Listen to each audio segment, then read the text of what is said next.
സാറേ, മലബാർ മേഖലയിൽ പടർന്നു പന്തലിച്ചിരിക്കുകയാണ് മിക്സവൺ. അതിന് പിന്നാലെയാണ് CPM-ന്റെ ജില്ലാ സെക്രട്ടറി തന്നെ ഈ മിക്സവനെതിരെ ആരോപണവുമായി രംഗത്ത് വന്നത്. ഈ സംഘടനയ്ക്ക് പോപ്പുലർ ഫണ്ടുമായി ബന്ധമുണ്ടെന്ന രീതിയിലുള്ള പ്രസ്താവനയുമായാണ് അദ്ദേഹം രംഗത്ത് വന്നത്. ഇപ്പോൾ അത് മലക്കം മറിഞ്ഞിട്ടുണ്ട്. പക്ഷെ ആ പ്രസ്താവന ഇപ്പോഴും നിലനിൽക്കുകയാണ്. പലരും അത് ഏറ്റുപിടിച്ചിട്ടുണ്ട്. പക്ഷെ ആ സംഘടന പറയുന്നത് തങ്ങൾക്ക് പോപ്പുലർ ഫണ്ടുമായി ബന്ധമില്ല, തങ്ങൾ ഒരു വ്യായാമ സംഘടനയാണ്, സ്ത്രീകൾ ഉൾപ്പെടെയുള്ളവർ തങ്ങളുടെ ഭാഗമായി ഇത്തരം വ്യായാമങ്ങളിൽ പങ്കെടുക്കുന്നതായി അവർ പറയുന്നു. ഇതിലെന്തെങ്കിലും വാസ്തവമുണ്ടോ? അതായത് ഒരു വിമുക്ത ഭടൻ എന്ന് പറഞ്ഞ സൈനികനായിരുന്ന ഒരു കൊണ്ടോട്ടി പെരുങ്കടക്കാട്ട് സലാഹുദ്ദീൻ പറയുന്നൊരു വ്യക്തിയാണ് ഇത് ഡിസൈൻ ചെയ്തത്. മെക്സവൻ എന്ന് പറഞ്ഞാൽ മൾട്ടി എക്സർസൈസ് കോമ്പിനേഷൻ. ഒരു 7 വിഭാഗം: യോഗ, വ്യായാമം, ശ്വസന വ്യായാമം, നമ്മുടെ ഈ രവിശങ്കറൊക്കെ ഉണ്ടല്ലോ അതിൻ്റെ ചില, അതായത് പലതിൽ നിന്നും എടുത്തിട്ടുള്ള അക്യുപ്രഷറൊക്കെ വേറെ നമ്മുടെ രാജ്യത്ത് പോലെ ഉള്ളതല്ലല്ലോ, പല വിദേശത്തുള്ള ഓർമ്മശക്തി പരിശോധിക്കുക, ഫേസ് മസാജ്, ഇങ്ങനെ തുടങ്ങിയ ഒരു 6-7 ഐറ്റം. ഈ 7 ഐറ്റത്തെ 21ഓളം പിന്നെ എക്സസൈസുകൾ, ഒരു 3 എക്സസൈസ് ഒരു ഐറ്റത്തിൽ. അപ്പോൾ എയറോബിക് ഡാൻസ് ഉണ്ട്, പിന്നെ പല ആളുകൾക്ക് സന്തോഷിക്കാൻ കഴിയുന്ന ഒരുപാട് സാധനങ്ങളുണ്ട്. ബേസിക്കലി അത് നല്ലതാണെന്നുള്ള അഭിപ്രായമാണ് ഒരു ഭാഗത്ത്. നമുക്ക് നല്ല എക്സസൈസ് അല്ലേ, അതിനകത്ത് ആണും പെണ്ണും സ്ത്രീയും കുട്ടിയും മുതിർന്നവരും നാനാജാതിക്കാരും പങ്കെടുക്കുന്നു, അത് ഓക്കെ. പക്ഷെ മറുവശത്തൊരു പ്രശ്നമുണ്ട് ഇതിനകത്ത്. അത് പോപ്പുലർ ഫണ്ടുമായി ബന്ധപ്പെടുത്തിയിട്ടല്ല ഞാനീ പറഞ്ഞത്, അല്ലാത്തൊരു പ്രശ്നമുണ്ട്. അതായത് എല്ലാ സംഘടനകളും, അപ്പോൾ പിന്നെ പോപ്പുലർ ഫ്രണ്ട് ആവട്ടെ, നക്സൽ പ്രസ്ഥാനങ്ങളാവട്ടെ, മാവോയിസ്റ്റ് പ്രസ്ഥാനങ്ങളാവട്ടെ, എല്ലാവരും, അതുപോലെ നിരോധിച്ച സംഘടനകളാകട്ടെ, ഇവരെല്ലാവരും 2 കാര്യങ്ങളിൽ സമൂഹത്തിൽ ഇടപെടും. ഒന്ന്, ജീവകാരുണ്യ പ്രവർത്തനങ്ങളിലാണ് നേരത്തെ ഇടപെട്ടുകൊണ്ടിരുന്നത്.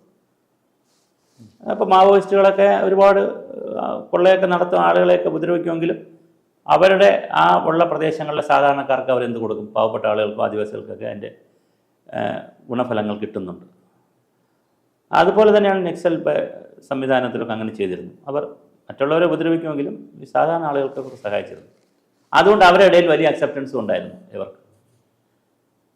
നേരത്തെ ജീവകാരുണ്യ പ്രവർത്തനങ്ങളാണ് ഇങ്ങനെ ചെയ്തുകൊണ്ടിരുന്നത്. അന്നദാനം, ചികിത്സാ സഹായം, ഇങ്ങനത്തെ സംവിധാനങ്ങൾ ചെയ്യും. ഇതെങ്ങനെയോ ഒരു ബുദ്ധി തോന്നി. ഇനി വേറെ ഒരു പ്രശ്നമുണ്ട്. ഇങ്ങനെയുള്ള പ്രവർത്തികളിലൂടെ വരുമ്പോൾ അതൊരു സംഘടിത രൂപമാണെങ്കിൽ മറ്റുള്ളവർ നുഴഞ്ഞു കയറാനും സാധ്യതയുണ്ട്. സംഘടിത ശക്തികൾ അതിനകത്ത് കയറാനും സാധ്യതയുണ്ട്. അപ്പോൾ ഇത് ഇപ്പോൾ അവിടെ തുടങ്ങി. കുറച്ചങ്ങോട്ട് പോയപ്പോഴാണ് അവിടെ വിവാദമായത്. കുറച്ച് പോയ വിവാദം ആകാൻ കാരണം എന്ന് പറഞ്ഞാൽ ഇതിൻ്റെ എണ്ണം കൂടുന്നു. എണ്ണം കൂടും, കാര്യം ഇതിനകത്തൊരു അട്രാക്ഷനുണ്ട്. കാര്യം സ്പോർട്സ് അല്ലേ ഈ ചെയ്യുന്നത്, വ്യായാമമുറകളല്ലേ, അപ്പോൾ മനുഷ്യന് ഗുണമുള്ള കാര്യമാണല്ലോ. ആ ഗുണമുള്ള കാര്യമായതുകൊണ്ട് ആളുകൾ, കാരണം ഇപ്പോൾ BP, ഷുഗർ, കൊളസ്ട്രോൾ എന്നൊക്കെ പറഞ്ഞ് ഒരുപാട് അസുഖങ്ങളുള്ള 40 വയസ്സ് കഴിയുമ്പോഴേ ആളുകൾ അസുഖങ്ങളാണല്ലോ. അപ്പോൾ അതുകൊണ്ട് ഒരുപാട് ആളുകളിൽ പോകും. സ്ത്രീകൾ, ധാരാളം മുസ്ലിം സ്ത്രീകളൊക്കെ ഇതിനകത്ത് പോയിരിക്കുന്നു. തട്ടമിട്ട സ്ത്രീകളൊക്കെ പോയി യോഗയൊക്കെ ചെയ്യുക. അപ്പോൾ ഒരുപാട് ആളുകൾ പോകുന്നു. പോയപ്പോഴാണ് ഇതിനെക്കുറിച്ച് സംശയങ്ങളും കാര്യങ്ങളൊക്കെ പറയുന്നത്. പക്ഷേ ഇതിൻ്റെ ലീഡർഷിപ്പിൽ, ടോപ്പ് ലീഡർഷിപ്പിൽ കുറച്ച് മുസ്ലിം നാമധാരികളാണുള്ളത്. അതിൽ ചിലരൊക്കെ പോപ്പുലർ ഫ്രണ്ടുമായും ജമാഅത്ത് ഇസ്ലാമിയായിട്ടൊക്കെ ബന്ധമുള്ളവരുമുണ്ട്. പക്ഷേ ഇതിനൊരു നിഗൂഢ അജണ്ട ഉണ്ടോ എന്ന് എനിക്കിപ്പോൾ പറയാനറിയില്ല. ഇങ്ങനെ ഒരു ആളെ കൂട്ടിയുണ്ടോ? പക്ഷേ ഹിന്ദുക്കളുമൊക്കെ അതിനകത്ത് പോകുന്നുണ്ട്. ഈ പരിപാടിയിൽ ഹിന്ദുക്കളുമൊക്കെ ഉണ്ട്, ക്രിസ്ത്യാനികളും ഉണ്ട്, നാനാജാതി മതസ്ഥരും അതിനകത്തുണ്ട്. SNDP ഒരു നേതാവ് ഇന്നലെ ഒരു ചാനലിൽ വന്ന് അഭിപ്രായം പറയുന്നുണ്ട്, ഇതിനകത്തുണ്ട്, അതിൻ്റെ ഇദ്ദേഹത്തിൻ്റെ സെക്രട്ടറി പറ്റാണ്. അപ്പോൾ എന്തായാലും ഒരുപാട് ആളുകൾ ഇതിനകത്ത് പങ്കെടുക്കുന്നു. മോഹനൻ മാസ്റ്റർ എന്ന് പറയുന്ന ജില്ലാ സെക്രട്ടറി ആദ്യം ഇതിനെ തള്ളിപ്പറഞ്ഞു. പിന്നെ അദ്ദേഹം 24 മണിക്കൂറിനകം അദ്ദേഹം പറഞ്ഞു, അങ്ങനെയല്ല ഞാൻ ഉദ്ദേശിച്ചത്, ഇത് എല്ലാം ഇങ്ങനെയുള്ള സ്ഥലങ്ങളിൽ മറ്റുള്ളവർ വരുമെന്നൊക്കെ പറഞ്ഞു. അവിടെ VK ശ്രീകണ്ഠൻ MP ആണിത് ഒരു സ്ഥലത്ത് ഉദ്ഘാടനം ചെയ്തത്. ഉദ്ഘാടനം ചെയ്തിട്ട് അദ്ദേഹം രാജ്യം മുഴുവൻ അത് വ്യാപിപ്പിക്കണം, വലിയ പരിപാടിയാണെന്ന് അദ്ദേഹം പറയുകയും ചെയ്തു. അതിപ്പോൾ വൈറലാണ്. അപ്പോൾ കോൺഗ്രസ്, ലീഗ്, പിന്നെ അവിടെ മലബാറിലുള്ള എല്ലാ രാഷ്ട്രീയ പാർട്ടികളെയും പല രൂപത്തിൽ അവർ വിളിച്ച് ഈ സംഘടനയെന്ന് പറയുന്നില്ല എന്നാണ് അവർ പറയുന്നത്. ഇത് പ്ലാറ്റ്ഫോമാണ്, സംഘടന പോലും ആയിട്ടില്ല, ഫീസ് മേടിക്കുന്നില്ല. അപ്പം സംശയങ്ങൾക്കിടവരാനുള്ള കാരണം, ഒരു സംഘടനയില്ല, ഫീസ് മേടിക്കുന്നില്ല, എന്നാൽ ടീഷർട്ട് പോലുള്ള കാര്യങ്ങളൊക്കെ എല്ലാവരും ഇട്ടിരിക്കുന്നു. അപ്പോൾ അത് സ്വന്തം പൈസ കൊടുത്ത് മേടിക്കുന്നതാണോ അതോ ഇവരാരെങ്കിലും സ്പോൺസർ ചെയ്യുന്നതാണോ? ഇങ്ങനെ കുറച്ച് സംശയങ്ങൾ കിടപ്പുണ്ട്. എന്തായാലും ഞാൻ പറഞ്ഞതുപോലെ സമൂഹത്തിൽ അത് പോപ്പുലർ ഫ്രണ്ട് എന്നുള്ള അർത്ഥത്തിലല്ല ഞാൻ പറയുന്നത്. ഏത് സംഘടനയായാലും അവർക്ക് സ്പേസ് ഇല്ലാതെ വരുമ്പോൾ, അല്ലെങ്കിൽ അവർക്ക് മറ്റ് രാഷ്ട്രീയ പാർട്ടികളെ പോലെ മറ്റ് സംഘടനകളെ പോലെ സർവതന്ത്ര സ്വതന്ത്രമായി പ്രവർത്തിക്കാൻ സാഹചര്യമില്ലാതെ വരുമ്പോൾ ഒരുപാട് ജീവകാരുണ്യ പ്രവർത്തനങ്ങളിലും ഇത്തരം സാമൂഹ്യ വിഷയങ്ങളിലുമൊക്കെ ഇടപെട്ട് വരാറുണ്ട്. അങ്ങനെയാണോ എന്നുള്ളത് നമുക്ക് ഇനി പരിശോധിക്കേണ്ട ഒരു വിഷയമാണ്. അങ്ങനെയാണെങ്കിൽ അത് പരിശോധിക്കേണ്ട വിഷയമാണ്.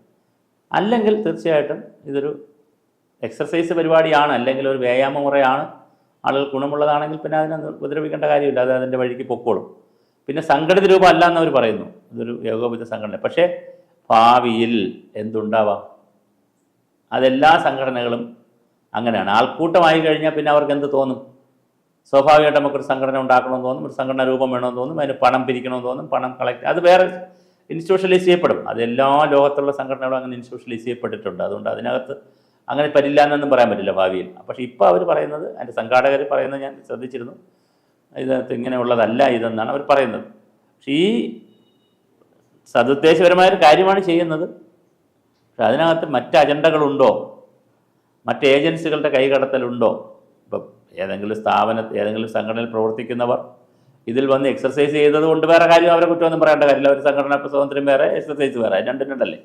പക്ഷേ ഈ സംഘടനയുടെ വളർച്ചയ്ക്ക് വേണ്ടിയിട്ടോ സംഘടനയുടെ മറ്റ് അജണ്ടകൾ നടപ്പിലാക്കാൻ വേണ്ടിയിട്ടോ ഉള്ളതാണ് ഇതെങ്കിൽ തീർച്ചയായിട്ടും അത് കേരള സമൂഹവും രാജ്യവും ഒക്കെ പരിശോധിക്കേണ്ട വിഷയങ്ങളാണ്. കാരണം അത് ഏത് സംഘടനയായാലും, ഞാൻ ഈ ഒരു പർട്ടിക്കുലർ സംഘടന എന്നല്ല പറയുന്നത്, ഏത് സംഘടനയായാലും അല്ല, പല ഭാഗങ്ങളിൽ നിന്നും ഈ വിമർശനം വരുന്നുണ്ട്. അതോടൊപ്പം തന്നെ ഈ മുസ്ലിം ചില സംഘടനകളുണ്ട്, അവരുടെയും വിമർശനം വന്നിട്ടുണ്ട്. ഇപ്പൊ ലീഗിന്റെ ഒക്കെ ഒരു വിമർശനം വന്നിട്ടുണ്ട്. പിന്നെ മുസ്ലിം വിഭാഗത്തിൽ തന്നെ സുന്നി, സിയ എന്നൊക്കെ പറഞ്ഞ് 2-3 കാന്തപുരം എന്നൊക്കെ പറഞ്ഞ് 3-4 വിഭാഗമുണ്ട്. അതിൽ തന്നെ 2 വിഭാഗത്തിന്റെ എതിർപ്പ് ഇപ്പോൾ വന്നിട്ടുണ്ട്. അപ്പോൾ ഒന്ന് ഈ ആൾക്കൂട്ടം കണ്ടിട്ടുള്ള എതിർപ്പാണോ, അതുകൊണ്ടോ ഇങ്ങനെ മാസീവായിട്ട് വളരെ ഇല്ല. പിന്നെ കേരളത്തിൽ വേറൊരു കാര്യമുണ്ട്, അത് മനസ്സിലാക്കുക. മലയാളിക്കൊരു കുഴപ്പമുണ്ട്. നല്ലതാണോ ചീത്തയാണോ എന്ന് 2 വട്ടം ആലോചിക്കാതെ ആൾക്കൂട്ടത്തിൻ്റെ പിറകെ പോകുന്ന ഒരു സ്വഭാവം മലയാളിക്കുണ്ട്. ആട്, മാഞ്ചിയം, പിന്നെ മറ്റേ നമ്മൾ ശബരിനാഥിൻ്റെ അടക്കമുള്ള എന്താണ് മണീച്ചെയിൻ തട്ടിപ്പ്, മന്ത്രവാദം, ഇങ്ങനെ എന്തെങ്കിലും ചെറിയ ഗുണം കിട്ടുമെന്ന് അറിഞ്ഞാൽ മലയാളി എന്ത് കളയും? ഇത് രണ്ടാമത് ആരാണ്, എന്താണ്, എവിടെയാണ്, എപ്പോഴാണ് നടത്തുന്നത്, ഇതൊന്നും ചിന്തയില്ല. അതിൻ്റെ പിറകെ പോകുന്നൊരു ശീലമുണ്ട്. അടി അങ്ങനെ ആവശ്യം പോലെ കിട്ടാൻ. ഈ മൾട്ടി ചെയിനിലൊക്കെ എന്തോരം ആളുകൾക്കാണ് പണം പോയത്. കേരളത്തിലല്ലേ അങ്ങനെ പോകുള്ളൂ. ആട് ഇരട്ടിപ്പിക്കാന്ന് പറഞ്ഞ് എന്ത് പോയി? മാഞ്ചിയം, എത്ര ആളുകളുടെ പണമാണ് പോയത്, വീട്ടിലിരുന്ന പണമാണ് പോയത്. അതുപോലെ ഫ്ലാറ്റുകൾക്ക് ചിലർ ഫ്ലാറ്റുകൾ കൊണ്ടിടുന്നുണ്ട് പൈസ, അഡ്വാൻസ് ആയിട്ട് കൊണ്ടുവിടും. അവർക്ക് ഫ്ലാറ്റൊന്നും വേണ്ട, എന്നാലും കൊണ്ട് പൈസ ഇടുന്നു. അപ്പം ഇങ്ങനെ ഒരുപാട് തട്ടിപ്പുകളിൽ പണം ഇരട്ടിപ്പിക്കാനും താൽക്കാലികമായി കിട്ടുന്ന ഇതിപ്പോൾ ഹെൽത്താണ്, ഇത് പണമല്ല, ഹെൽത്താണല്ലോ. ഹെൽത്തൊക്കെ അങ്ങനെ എന്ത് കാര്യത്തിലും ആളുകൾ ചെന്ന് കഴിഞ്ഞ ദിവസം ഒരു പൗഡറിൽ ചെന്ന് വീണതായിട്ട് വലിയ വാർത്ത വന്നല്ലോ. ഒരു ഹെൽത്ത് ന്യൂട്രിയൻസ് എന്ന് പറഞ്ഞൊരു പൗഡർ വിട്ട് കഴിച്ചു കഴിഞ്ഞാൽ സകല അസുഖം പോകുന്നൊക്കെ പറഞ്ഞ് പരസ്യത്തിൽ ചെന്ന് വിട്ട് അമ്മയ്ക്ക് ക്യാൻസർ വന്നെന്നൊക്കെ പറഞ്ഞ് അമ്മ കഴിച്ച് ക്യാൻസർ വന്ന് പറഞ്ഞു. ഇത്തരം കാര്യങ്ങളിൽ മലയാളി ചെന്ന് എന്ത് ചെയ്യും? വീഴും. അത് വളരെ പെട്ടെന്നാണ് വീഴുന്നത്. പക്ഷെ അങ്ങനെ വീഴുമ്പോൾ തന്നെ എൻ്റെ ആയുസുമില്ല, വളരെ പെട്ടെന്ന് അത് കുറച്ച് കാലം നിൽക്കത്തുള്ളൂ. ഇതൊന്നും നിന്നില്ലല്ലോ. ഈ വന്നതൊന്നും മണി ചെയിനും തട്ടിപ്പോ എല്ലാം പോയല്ലോ. ആരെങ്കിലും പിടിച്ചാർത്തിടുമ്പോൾ അല്ലെങ്കിൽ പ്രശ്നം പരിഹരിക്കുമ്പോൾ അതങ്ങ് പോകും. പക്ഷെ എന്നാലും മലയാളി പോകും. അപ്പോൾ അതുകൊണ്ട് പോകുന്നവരും എന്ത് ചെയ്യുക? രണ്ടാമതൊന്ന് ആലോചിക്കുക, ഇത് ജെന്യുവിനാണോ സംവിധാനം, ഇത് സംഘടനയുണ്ടോ, ആരാണ് നടത്തുന്നത്, എന്താണ് അവരുടെ അജണ്ട എന്നൊക്കെ ആലോചിക്കുക. അപ്പോൾ ഒരു വിഷയം അല്ല, ഈ ഇപ്പോൾ മോഹന മാഷ് ഇപ്പോൾ മലക്കം പറഞ്ഞിട്ടുണ്ട്. തീർച്ചയായിട്ടും അദ്ദേഹം മലക്കം പറഞ്ഞത് എനിക്ക് തോന്നുന്നു ഈ മാസൊക്കെ തന്നെ കണ്ടുണ്ടായിരിക്കും. ആൾക്കാരെ ഭാഗത്തുനിന്ന് ചിലപ്പോൾ അങ്ങോട്ടും ഇങ്ങോട്ടൊക്കെ ഒരുപാട് മാസ് പോകുന്നുണ്ടല്ലോ. അപ്പോൾ പോകുന്ന മാസിനെ കണ്ടിട്ടായിരിക്കും ചിലപ്പം അങ്ങനെ ഇനിയിപ്പോൾ പറയണ്ട എന്ന് വിചാരിച്ചിട്ട് പുള്ളി ആദ്യം പറഞ്ഞതേ അബദ്ധമാണ്. പിന്നെ അത് പുള്ളി പഠിക്കാതെയാണ് കാര്യം പറഞ്ഞത്. അങ്ങനെ ഇത് സംശയം പറഞ്ഞ പിന്നെ അത് ഉറച്ചു വയ്ക്കുന്നില്ല പുള്ളി. അതിനകത്തുനിന്ന് ഒരു കൃത്യമായി 24 hours പോലും ആയില്ല. അതിനെ പുള്ളി ഉരുണ്ട് ഞാൻ അങ്ങനെയല്ല ഉദ്ദേശിച്ചത് ഇങ്ങനെയാണെന്നൊക്കെ പറഞ്ഞ് പുള്ളി വല്ലാതെ മലക്കം പറഞ്ഞവൻ. അപ്പോൾ അതൊരു പ്രശ്നമുണ്ട്. നമ്മളിപ്പോൾ മലബാറിൽ മാത്രമല്ല, ഇപ്പോൾ തെക്കുമൊക്കെ ഇതുകൊണ്ട് വന്നുകൊണ്ടിരിക്കുന്നു, മധ്യ കേരളത്തിലേക്കൊക്കെ വന്നിട്ടുണ്ട്. ഇത് എക്സസൈസ് എന്നുള്ള നിലയിൽ ആണ് ഇത് വ്യാപിക്കുന്നത്. പക്ഷേ അതിൻ്റെ പിന്നിൽ വേറെ അജണ്ട ഉണ്ടോ, മറ്റ് താല്പര്യങ്ങളുണ്ടോ, മറ്റ് സംഘടനകളുണ്ടോ, ഏത് സംഘടന ആയിക്കോട്ടെ മറ്റ് സംഘടനകളുണ്ടോ, ആ സംഘടനകളുടെ അജണ്ടകളുണ്ടോ എന്നുള്ളത് വളരെ പ്രധാനമായിട്ട് നമ്മൾ ആലോചിക്കുകയാണ്. അല്ലാതെ ഒരു സ്വതന്ത്രമായ സംഘടനയാണ് ചെയ്യുന്നതെങ്കിൽ നമുക്കൊന്നും പറയാം. ജനാധിപത്യ രാജ്യത്ത് നമുക്കൊന്നും പറയാൻ പറ്റില്ല. ആരും എക്സസൈസ് ചെയ്തതൊന്നും പറയാനൊന്നും പറ്റത്തില്ല. ഇപ്പോൾ ശ്രീ രവിശങ്കറിൻ്റെ ശ്വസന പ്രക്രിയ എന്ന് പറയുന്നത് വളരെ വ്യാപകമായി ലക്ഷക്കണക്കിന് ജനങ്ങൾ ചെയ്യുന്നതാണ് ലോകത്താകെ. അപ്പോൾ അതുകൊണ്ട് ഇത്തരം വ്യായാമ മുറകൾ ചെയ്യരുതെന്ന് നമുക്ക് പറയാൻ പറ്റില്ല. പക്ഷേ അതിൻ്റെ പിന്നിൽ അജണ്ടകളുണ്ടെങ്കിൽ, അതിൻ്റെ പിന്നിൽ സംഘടനകൾ, സംഘടിതമായ പ്രസ്ഥാനത്തിൻ്റെ അജണ്ടകളുണ്ടെങ്കിൽ അത് തീർച്ചയായിട്ടും കേരള സമൂഹം ഗൗരവമായി ചർച്ച ചെയ്യണം. കാരണം എല്ലാം അങ്ങനെ സംഘടന ഉണ്ടെങ്കിൽ അവർ പരസ്യമായിട്ട് പറയണം. രഹസ്യമായിട്ട് വരുമ്പോഴാണല്ലോ ഈ പ്രശ്നം വരുന്നത്. തീർച്ചയായിട്ടും ഇപ്പോൾ ഇത് വലിയ വിഷയമായിട്ടുണ്ട്. മോഹന മാസ്റ്ററും BK ശ്രീകണ്ഠനും ഒക്കെ എല്ലാവരും കൂടി രാഷ്ട്രീയക്കാരോട് ഇടപെട്ടപ്പോൾ ഇതൊരു മലബാറിനെ സംബന്ധിച്ചിടത്തോളം വലിയൊരു വിഷയമായിട്ടുണ്ട്. കൂടുതൽ വാർത്തകളും വിശേഷങ്ങളും നിങ്ങളിലേക്ക് എത്താൻ ABC മലയാളം സബ്സ്ക്രൈബ് ചെയ്യുക, ബെൽ ബട്ടണും അമർത്തുക.